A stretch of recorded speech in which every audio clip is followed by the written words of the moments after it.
Hello. Sorry भाई। Hello, माफ कर दो प्लीज। अरे चप्पल क्यों फेंक रहे हो भाई यार? अगर फेंक ही दे तो रहने दो, गर्लफ्रेंड पहन लेगी। भाई मुझे पता है मैं माफी के लायक नहीं हूँ, 2 महीने बाद पूरे आ रहा हूँ मैं, लेकिन भाई सॉरी, माफ कर दो। मैं तुम्हारे लिए 2 महीने बाद आया हूँ तो 2 बार मैं उठक बैठक करूंगा। एक, दो, अब नहीं करूंगा। तो भाई मैं तुम लोगों से पैर जोड़कर, अच्छा हाथ जोड़कर माफी मांगना होता है क्या? सॉरी, हाथ जोड़कर माफी मांगता हूँ भाई। देखो मैं बहुत बुरा हूँ, बहुत गंदा हूँ, गाली खाने के लायक हूँ, लेकिन भाई जैसा भी हूँ तुम्हारा हूँ। अब इसी बात पे वीडियो को लाइक कर दो भाई। मैं बहुत बड़ा मतलबी इंसान हूँ यार। देखो गाइस, इस चैनल के ऊपर ऑलमोस्ट 1 से 1.5 महीने हो चुके हैं और अब तक मैंने एक भी लॉन्ग हॉरर स्टोरी डाली नहीं है। और भाई इसके पीछे बहुत बड़ा रीजन है, और रीजन ये है कि भाई एक भी ब्रांड नहीं आ रहे थे मेरे पास। और आज की वीडियो में कोई ब्रांड नहीं है, बिना ब्रांड की वीडियो बनाएंगे हम। मजाक कर रहा हूँ गाइस, मैं पिछले 1 से 1.5 महीने से बहुत ज्यादा ट्रैवल कर रहा हूँ एंड इसी वजह से वीडियोस नहीं आ रही थी। लेकिन भाई अब मैं बहुत घूम फिर लिया एंड अब आ चुका हूँ भाई। अब वीडियो आएगी कंटिन्यू। एंड गाइस मैं गया हुआ था कुछ टाइम पहले अभी गाँव, और गाँव में मेरे को एक ऐसी स्टोरी के बारे में पता लगा भाई, जो कि पूरे यूट्यूब पर तुम्हें किसी ने भी बताया नहीं होगा। एंड गाइस वीडियो को बिल्कुल भी स्किप मत करना। मेरा आवाज थोड़ा सा मतलब भाई दबा रखा है क्योंकि मेरे को बहुत ज्यादा जुकाम हो रखा है, लेकिन फिर भी मैं तुम्हारे लिए वीडियो बना रहा हूँ, तो भाई वीडियो को लाइक कर देना। एंड गाइस बिना बकचोदी के, बिना टाइम वेस्ट करे वीडियो को स्टार्ट करते हैं।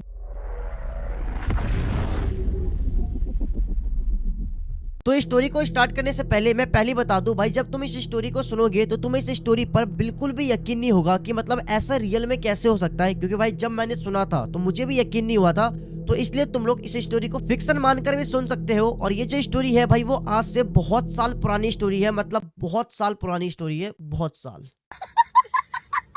तो बिहार के एक छोटे से गांव में एक फैमिली रहती थी जिनके 2 बेटे थे। बड़े बेटे का नाम था अक्षय जो कि 16 साल का था, और छोटे बेटे का नाम था सुंदरम जो कि 14 साल का था। तो ये लोग जिस गांव के अंदर रहते थे, मैं आपको उस गांव का नाम नहीं बता सकता हूँ ऑब्वियसली कुछ रीजन की वजह से। अब पहले के टाइम में क्या होता था, चाहे लड़के हो या फिर लड़कियां, उनकी ना बहुत कम उम्र में शादी हो जाती थी। जैसे अभी के टाइम में शादी की उम्र क्या होती है, 25, 26, 27, ज्यादा से ज्यादा 30 साल के अंदर ना भाई लोगों की शादी हो जाती है। वो बात अलग है, कोई कोई 50 साल में करता है सरकारी नौकरी वाला, लेकिन पहले के टाइम में 16-17 साल की उम्र में शादी हो जाती थी। और भाई आज के टाइम में देख लो, हम 19-20 साल के हो चुके हैं और हमसे एक लड़की सेट नहीं हो रही है।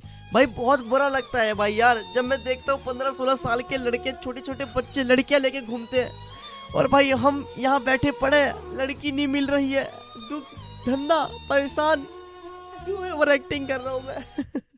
भाई पहले के टाइम में सच में बहुत कम उम्र में लड़का हो या फिर लड़की, भाई उनकी शादी हो जाती थी। और भाई अगर तुम्हें इस बात पर यकीन नहीं हो रहा है तो तुम लोग अपने पेरेंट्स से भी पूछ सकते हो। अब क्या होता है, जो अक्षय था वो 16 साल का हो चुका था, और उसके जितने भी दोस्त थे, फ्रेंड्स थे, भाई सभी की ऑलमोस्ट शादी हो जाती है। एंड जो अक्षय था वो अपने ग्रुप के अंदर इकलौता ऐसा था भाई जिसकी शादी नहीं हुई थी। तो जो अक्षय के पापा थे भाई, वो ना अक्षय के लिए लड़की ढूंढना स्टार्ट कर देते हैं। एंड काफी ढूंढने के बाद अक्षय के लिए एक लड़की मिल जाती है जो की 14 साल की थी, लिटरली में गाइस 14 साल की थी, जो की दिखने में बहुत प्यारी भी थी, सुंदर भी थी, एंड अक्षय के लिए काफी अच्छी थी। एंड जो अक्षय के पापा थे वो अक्षय की शादी करवा देते हैं। जो अक्षय का छोटा भाई था सुंदरम भाई, वो बहुत खुश होता है, वो अपने भाई के शादी में बहुत डांस वांस करता है, सभी लोग बहुत खुश होते हैं कि घर के अंदर नई बहू आने वाली है। एंड जो अक्षय की वाइफ थी उसका नाम था मधु, मैं आपको बताना भूल गया था। एंड शादी के बाद अक्षय की वाइफ पहली बार घर पर आती है, वो खाना वाना बनाती है, मतलब सब कुछ बहुत अच्छे से चल रहा होता है। एंड अब अक्षय की शादी को ऑलमोस्ट 2 साल कंप्लीट हो जाते हैं। एंड अब जो थी अक्षय की वाइफ वो ना प्रेग्नेंट हो जाती है, और जैसे ये बात अक्षय की फैमिली को पता लगती है तो भाई सभी लोग बहुत खुश होते हैं कि भाई घर के अंदर नया बच्चा आएगा, खुशियों का माहौल है। एंड अब क्या होता है, जब से जो अक्षय की वाइफ थी वो प्रेग्नेंट हुई थी, तब से सभी घर वाले अक्षय की वाइफ का बहुत अच्छे से ध्यान रखने लगते हैं, उसकी बहुत केयर करते हैं, उसे कोई भी काम नहीं करने देते हैं। लेकिन क्या होता है, जब से अक्षय की वाइफ प्रेग्नेंट हुई थी भाई, तब से ना अक्षय की वाइफ की तबीयत भाई खराब रहने लगी। कभी उसके पेट में दर्द, कभी सिर में दर्द, कभी कहीं पे दर्द, मतलब उसकी वाइफ को कुछ ना कुछ होता रहता था। इसी वजह से अक्षय अपनी वाइफ को मतलब कभी ना कभी बीच बीच में हॉस्पिटल लेके जाता रहता था। क्या होता है, धीरे धीरे जो अक्षय की वाइफ थी वो ना ठीक होने लगी थी। एंड अब जो अक्षय की वाइफ के पेट में बच्चा था वो पूरे 8 महीने का कंप्लीट हो जाता है। एंड जो उसका बच्चा था उसके पेट में अक्षय की वाइफ का, वो बच्चा 8 महीने का कंप्लीट होकर 9वें महीने में चढ़ जाता है। अब अक्षय की वाइफ का कभी भी किसी भी टाइम डिलीवरी हो सकता था। अब एक दिन क्या होता है, रात के टाइम अक्षय, उसकी वाइफ, उसकी पूरी फैमिली सो रही होती है, तभी अचानक से अक्षय की वाइफ के पेट में बहुत तेजी से दर्द होता है। एंड वो बहुत जोर से चिल्लाती है। फिर उसके बाद अक्षय की पूरी फैमिली भाई उसकी वाइफ के पास आते हैं, पूछते हैं क्या हुआ क्या हुआ। वो कहती है कि मेरे पेट में बहुत ज्यादा दर्द हो रहा है। अक्षय की फैमिली को यही लगता है कि अब डिलीवरी होने वाली है, क्योंकि जब भी मतलब डिलीवरी होती है किसी भी लेडी का, तो उस टाइम ना बहुत पेट दर्द होता है, बहुत ज्यादा दर्द होता है। तो अक्षय की फैमिली को तो यही लगता है कि मतलब अब डिलीवरी होने वाला है, बच्चा होगा। तो अक्षय और अक्षय की फैमिली मधु को हॉस्पिटल ले जाने के लिए निकलते हैं, लेकिन भाई उस टाइम रात के ऑलमोस्ट 3 बज रहे थे एंड भाई उस टाइम इनको एक भी गाड़ी नहीं मिलता है और इनके घर से जो हॉस्पिटल था वो बहुत ही ज्यादा दूर था, मतलब आसपास में कोई हॉस्पिटल था ही नहीं। अब अक्षय के जो पापा थे भाई वो पूरे गाँव के अंदर जिन जिन के पास टेम्पो था भाई सबको जाकर उठाते हैं। अब कैसे भी करके भाई इनको रात के टाइम एक टेम्पो रिक्शा मिल जाता है। अब अक्षय अपनी वाइफ को टेम्पो के अंदर बैठाता है एंड अपनी वाइफ को वो हॉस्पिटल लेके जाता है। इनको हॉस्पिटल पहुंचते पहुंचते ऑलमोस्ट 1.5 से 2 घंटे लग जाते हैं। अब जैसे ही ये लोग हॉस्पिटल पहुंचते हैं फटाफट जो डॉक्टर थे वो लोग भाई अक्षय की वाइफ को इमरजेंसी वार्ड में एडमिट करते हैं एंड एडमिट करने के बाद भाई जो डॉक्टर था वो थोड़ी देर बाद बाहर आता है एंड वो अक्षय और अक्षय की फैमिली को बताता है कि आपकी वाइफ का जो कंडीशन है वो बहुत ज्यादा सीरियस है। एक तो आप लोग ऑलरेडी बहुत ज्यादा लेट अपनी वाइफ को हॉस्पिटल लेके आए हो एंड इतना ज्यादा सीरियस कंडीशन है कि आपकी वाइफ या फिर आपकी वाइफ के पेट में जो बच्चा है हम दोनों में से किसी एक को बचा सकते हैं, क्योंकि जो डिलीवरी होगी वो नॉर्मल नहीं होगी, हमें ऑपरेशन करके बचाना पड़ेगा बच्चे को या फिर माँ को एंड बहुत ज्यादा सीरियस कंडीशन है। आप फटाफट बता दीजिए कि हमें किसको बचाना है। एंड अक्षय की जो फैमिली थी वो डॉक्टर को बोलते हैं कि प्लीज डॉक्टर साहब आप माँ और बच्चे दोनों को बचा लो, लेकिन डॉक्टर बोलते हैं कि ऐसा पॉसिबल नहीं है, लेकिन हम पूरी कोशिश करेंगे। अब अक्षय और अक्षय की फैमिली वाले डॉक्टर को बोलते हैं कि आप माँ को बचा लो प्लीज, कोई दिक्कत नहीं, माँ को बचा लो। एंड इसके बाद जो डॉक्टर था वो ऑपरेशन थिएटर के अंदर जाता है और ऑलमोस्ट आधे घंटे बाद वो ऑपरेशन थिएटर से बाहर आते हैं डॉक्टर साहब। एंड जैसे ही वो बाहर आते हैं तो अक्षय की पूरी फैमिली डॉक्टर से पूछते हैं क्या हुआ क्या हुआ क्या हुआ, लेकिन जो डॉक्टर था वो एकदम बिल्कुल शांत होता है एंड तभी वो डॉक्टर अक्षय और अक्षय की फैमिली वाले को बताते हैं कि हम माँ और बच्चे किसी को भी नहीं बचा पाए। और भाई जैसे ही ये चीज अक्षय की फैमिली वाले सुनते हैं तो भाई सभी लोग रोने लगते हैं। जो अक्षय था वो ना वह डॉक्टर का कॉलर पकड़ लेता है, उसके ऊपर डॉक्टर के ऊपर ब्लेम डालने लगता है कि तूने मेरे बच्चे को मार दिया, तूने मेरी वाइफ को मार दिया। लेकिन गाइस एक्चुअल में डॉक्टर की कोई गलती नहीं थी, डॉक्टर ने पूरी कोशिश करी थी भाई मतलब उसकी वाइफ को बचाने के लिए, उसके बच्चे को बचाने के लिए, लेकिन ऑलरेडी ये लोग बहुत ज्यादा लेट मतलब हॉस्पिटल पहुंचे थे। मैंने आपको बताया था कि इनको गाड़ी नहीं मिली कोई, जिस वजह से बहुत लेट ये लोग हॉस्पिटल पहुंचे। और ना अक्षय की वाइफ का तबियत भी बहुत ज्यादा खराब था, कहीं ना कहीं नेगेटिव इफेक्ट पड़ रहा था इस चीज के ऊपर, बच्चे के ऊपर भी और उसकी वाइफ के ऊपर भी। एंड इसी वजह से डॉक्टर ने बहुत कोशिश करी, लेकिन अक्षय की जो वाइफ थी भाई उसके पेट में जो बच्चा था उसकी डेथ हो गई। मतलब बच्चा जो था वो पूरे 9 महीने का हो चुका था, उस टाइम किसी भी टाइम डिलीवरी हो सकती थी उस बच्चे की।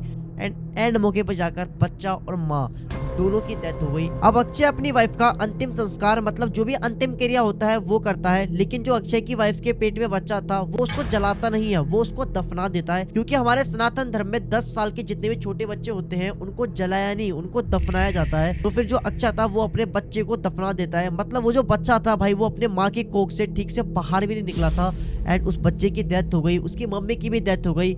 अक्षय के लिए भाई ये टाइम बहुत ज्यादा डिफिकल्ट था, अक्षय इस टाइम से बाहर निकल नहीं पा रहा था। हर टाइम अक्षय के माइंड में सिर्फ यही बातें चल रही थी कि मतलब उसकी वाइफ की डेथ हो गई, उसके बच्चे की डेथ हो गई, मतलब वो इस टाइम से बिल्कुल भी बाहर नहीं निकल पा रहा था। अब क्या होता है, इस बात को ऑलमोस्ट 2 से 3 साल कंप्लीट हो जाते हैं एंड जो अक्षय का छोटा भाई था अब वो बड़ा हो चुका था, वो भी 17 साल का हो चुका था।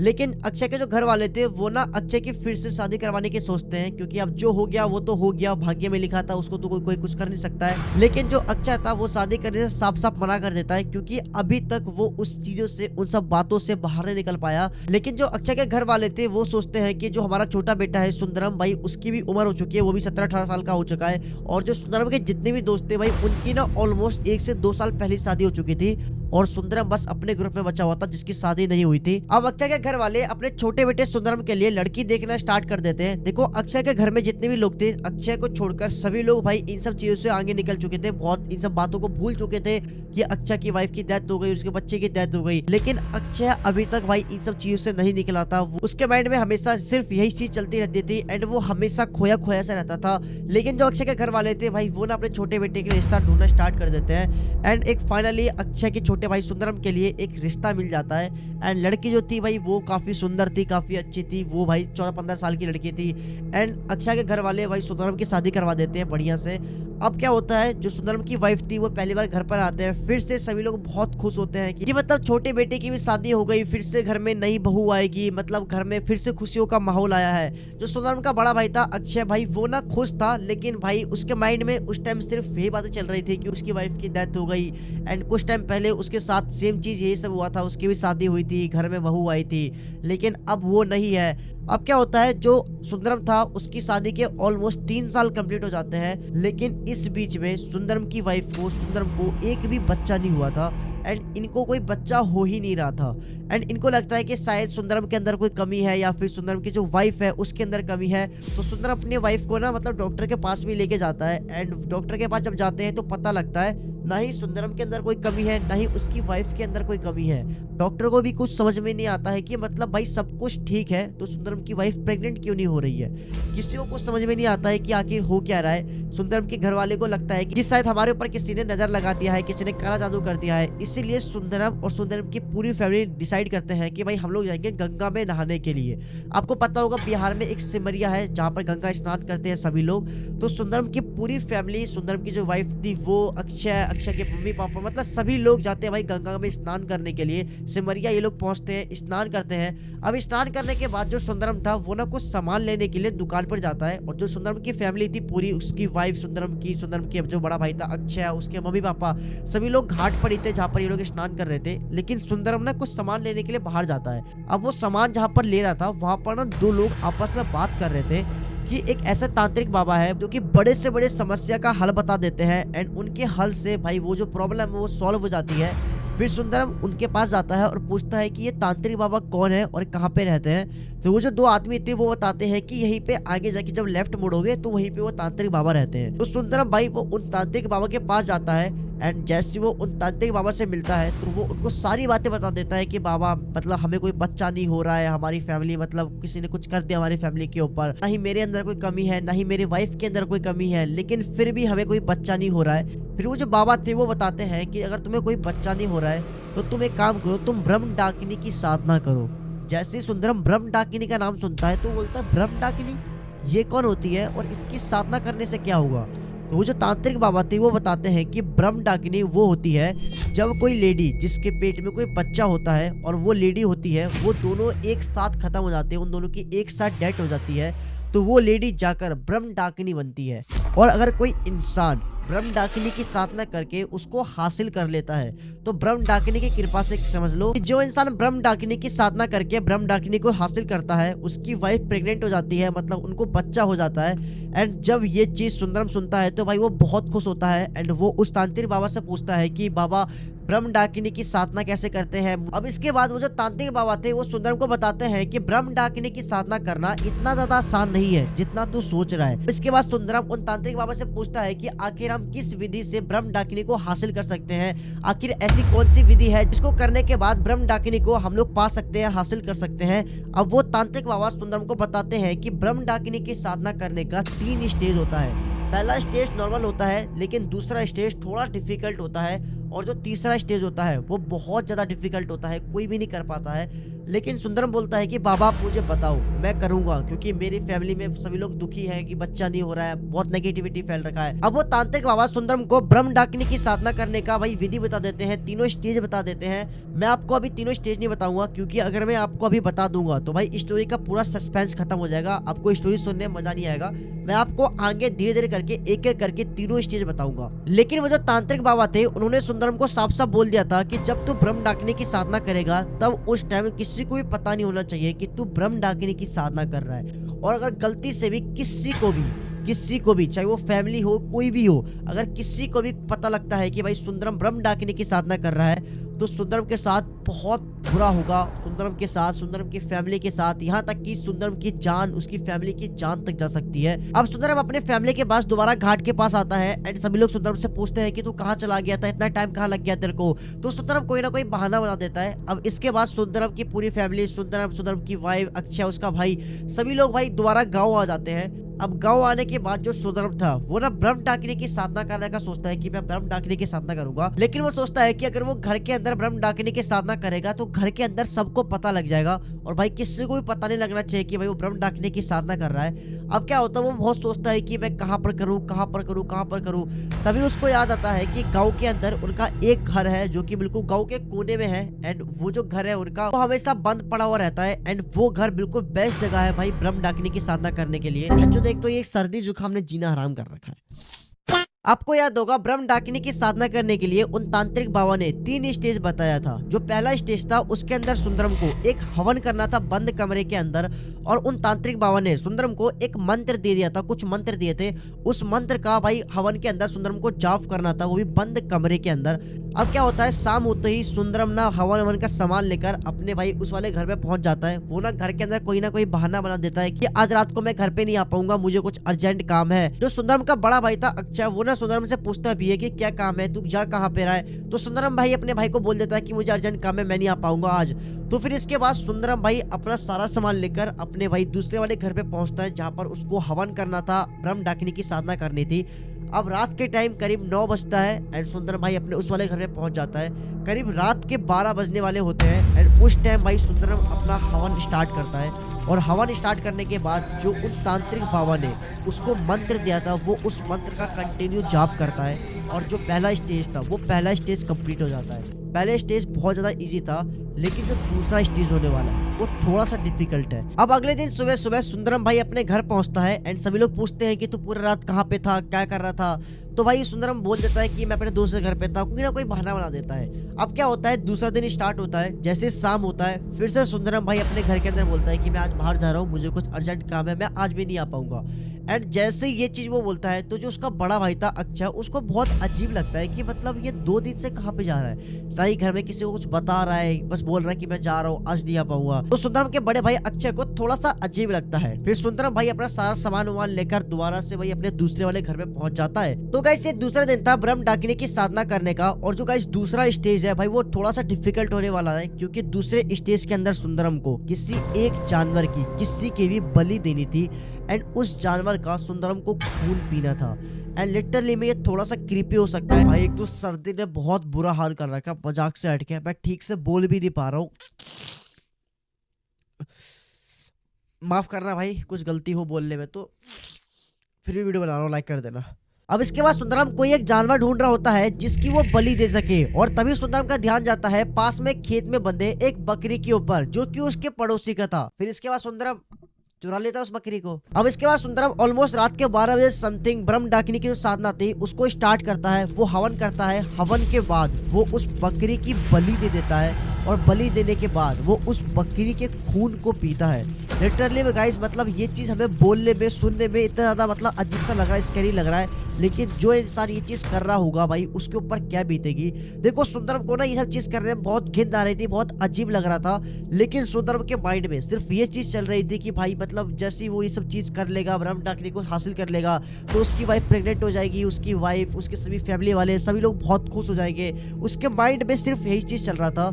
एंड जो सुंदरम था भाई वो इसीलिए भाई वो रुकता नहीं है, वो कंटिन्यू भाई जो दूसरा स्टेज था उसको भी कंप्लीट कर देता है। अब आता है भाई तीसरा दिन, अगला दिन थर्ड स्टेज। और भाई जो थर्ड स्टेज है भाई वो बहुत ज्यादा डिफिकल्ट होने वाला था, जैसा कि उस तांत्रिक बाबा ने बताया था। अब तीसरे दिन फिर से सुबह सुबह सुंदरम अपने घर पे जाता है एंड सभी लोग उससे पूछते हैं कि तू रात रात भर कहाँ पे गायब रहता है, तू कुछ बता दे रहा है, तू कहाँ पे जाता है। अब जैसे शाम होता है सुंदरम फिर से भाई अपने वो दूसरे वाले घर पे पहुंच जाता है एंड इसके बाद वो भाई हवन वगैरह जो भी था वो उसको स्टार्ट करता है। और तीसरे स्टेज के अंदर सुंदरम को क्या करना था, उसको अपने बॉडी में से कोई भी एक पार्ट कट करके उसको हवन के अंदर डालना था। एंड लिटरली में गाइस सोचो, अपने बॉडी का कोई भी एक पार्ट कट करना है तुम्हें खुद से अपने हाथों से, और उसे आग के अंदर डालना है, हवन के अंदर डालना है। भाई ये चीज कितना ज्यादा क्रीपी है भाई। सुंदरम भाई उसको बहुत सोचता है क्या करूँ, क्या डालूं, क्या डालूं। तब वो क्या करता है, वो ना अपने पैर की छोटी वाली उंगली होती है ना, वो उसको काटता है एंड वो उसको काट कर हवन में डाल देता है। लिटरली में गाइस मतलब उसको इतना ज्यादा दर्द हो रहा था, लेकिन फिर भी उसके सामने सिर्फ एक चीज थी भाई, अगर वो ये सिर्फ चीज कर लेगा तो जो उसकी वाइफ थी वो प्रेग्नेंट हो जाएगी, सभी लोग बहुत खुश होंगे। उसके माइंड में सिर्फ यही चीज चल रहा था। जैसे ही सुंदरम ने अपनी कटी हुई उंगली उस हवन के अंदर डाला, तो उसी टाइम सुंदरम को अपने कमरे के अंदर, उस कमरे के अंदर एक ब्लैक कलर की परछाई दिखाई देती है, जो कि एक लड़की की थी।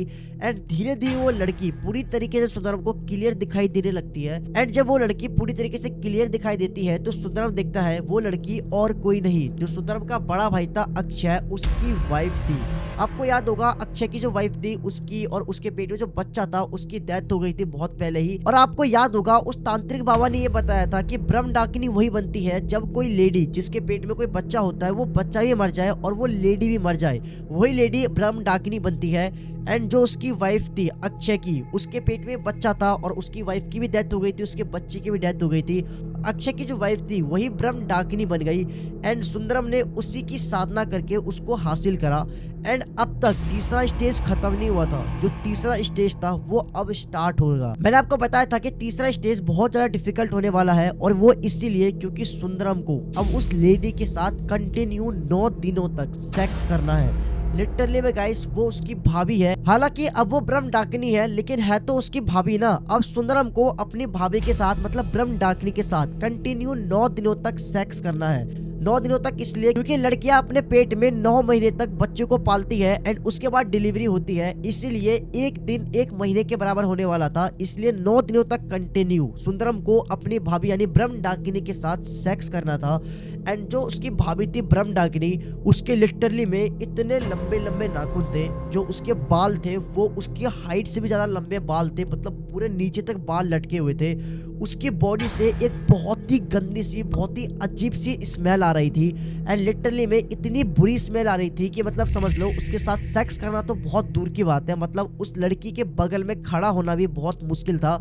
लेकिन इन सब चीज के बावजूद भी सुंदरम को उस लड़की के साथ अपनी भाभी के साथ उस ब्रह्म डाकिनी के साथ सेक्स करना था। एंड सुंदरम को कुछ समझ में नहीं आता है कि अब क्या होगा। एंड लिटरली में जो उसकी भाभी थी वो चुपचाप खड़ी हुई है एंड वो कुछ भी नहीं कर रही है। अब सुंदरम बहुत घबराया हुआ है, मैं क्या करूं, उसको कुछ समझ में नहीं आ रहा है। अब वो सोचता है कि मैं यहाँ तक पहुंचकर अगर मैं इस साधना को तोड़ दूंगा, मैं यहाँ तक पहुंचने के बाद इन सब चीजों से पीछे हट भी नहीं सकता हूँ। और लिटरली में जो वो ब्रह्म डाकिनी थी उसके बॉडी से इतनी गंदी स्मेल आ रही थी, इतनी गंदी स्मेल आ रही थी कि सुंदरम ने अपनी पूरी लाइफ में कभी भी ऐसी स्मेल नहीं सूंघी थी। मतलब अगर किसी इंसान ने कोई स्मेल सूंघी नहीं है तो भाई कोई कैसे उस स्मेल के बारे में बता पाएगा। मतलब बहुत ही बुरी स्मेल आ रही थी, मतलब खड़ा होना बहुत मुश्किल था उस लड़की के सामने। अब क्या होता है, वो जो ब्रह्म डाकिनी थी वो धीरे धीरे अपने कपड़ा उतारना स्टार्ट करती है और वो कुछ ही सेकेंड के अंदर पूरी नग्न अवस्था में हो जाती है, जिसको देखने के बाद जो सुंदरम था भाई वो पागल, वो भूल गया बदबू बदबू, वो सोच गया कि कुछ नहीं होने वाला, अब सब यही है जो है, वो चढ़ गया उसके ऊपर दनादन दनादन। मतलब सुंदरम उस लड़की के बॉडी को देखकर इतना ज्यादा मोहित हो गया कि भाई वो सब भूल गया एक सेकंड के लिए कि मतलब उस लड़की के अंदर से स्मेल आ रही है, वो उसकी भाभी है, ब्रह्म डाकिनी है, वो सब भूल गया। एंड वो कंटिन्यू उस लड़की के साथ सेक्स करता है, उस लड़की के साथ फिजिकल होता है और ऑलमोस्ट 2 से 2.5 घंटे मतलब वो लोग मतलब सेक्स करते हैं। एंड उसके बाद क्या होता है, सेक्स करने के बाद मॉर्निंग होता है, वो जो लड़की थी वो गायब हो जाती है।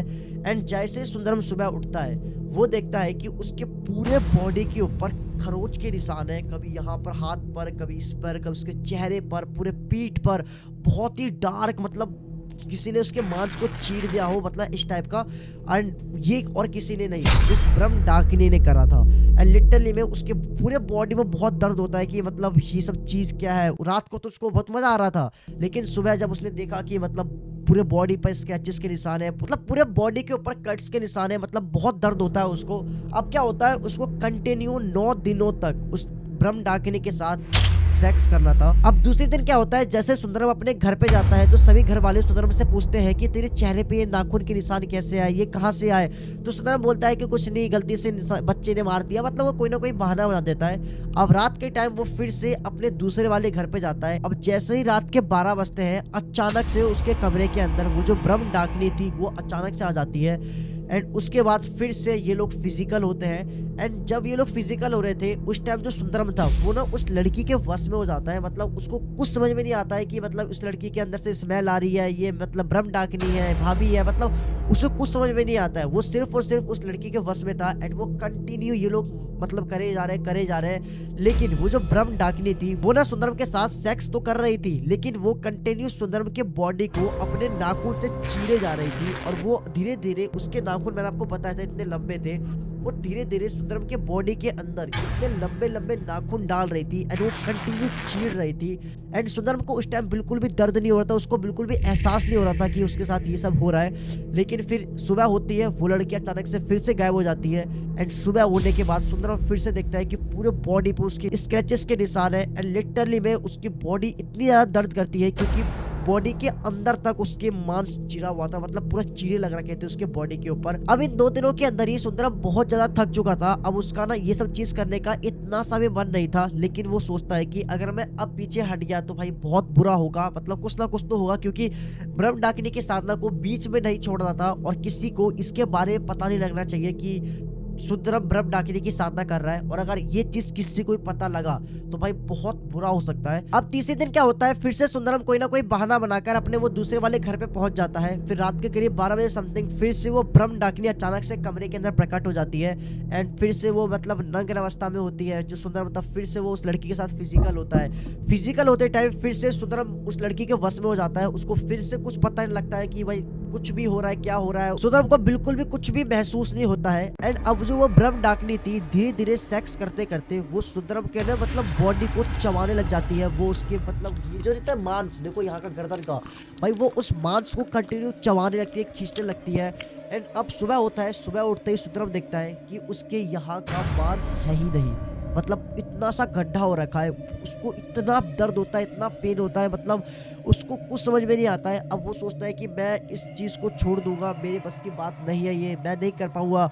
अब इसके बाद सुंदरम मतलब डॉक्टर के पास जाता है, पट्टी वगैरह करवाता है, जो भी वो करवाता है अपना। अब जैसे ही वो घर जाता है सभी घर वाले पूछते हैं कि तेरे दिन पर दिन ये तेरे को हो क्या रहा है, कभी तेरे चेहरे पे निशान, कभी तेरे यहाँ पर ये हो क्या रहा है। सुंदरम कोई ना कोई बहाना बनाकर बात टाल देता है। अब ऐसे करते करते कंटिन्यू 7 दिनों तक सुंदरम उस ब्रह्म डाकिनी के साथ सेक्स कर लेता है। अब सिर्फ 2 दिन बचा हुआ था।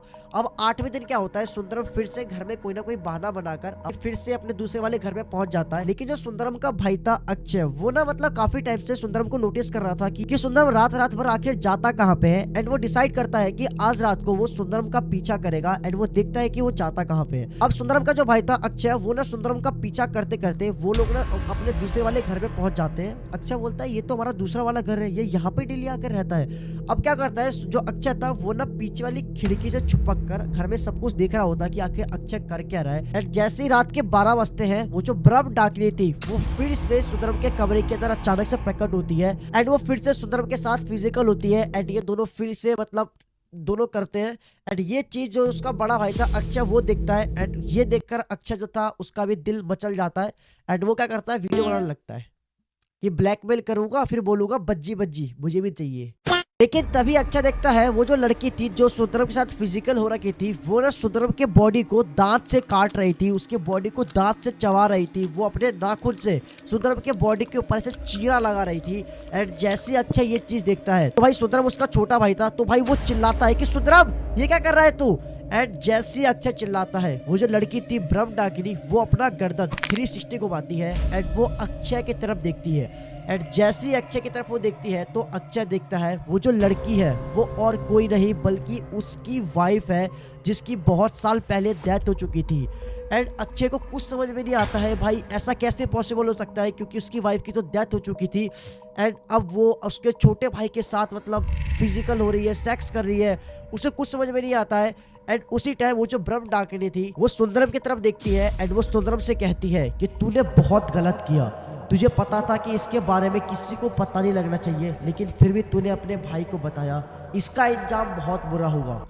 एंड ये चीज बोलते ही जो ब्रह्म डाकिनी थी वो गायब हो जाती है। एंड जो उसका छोटा भाई था सुंदरम, वो अपने भाई को बोलता है कि भैया आप यहाँ पे क्या कर रहे हो।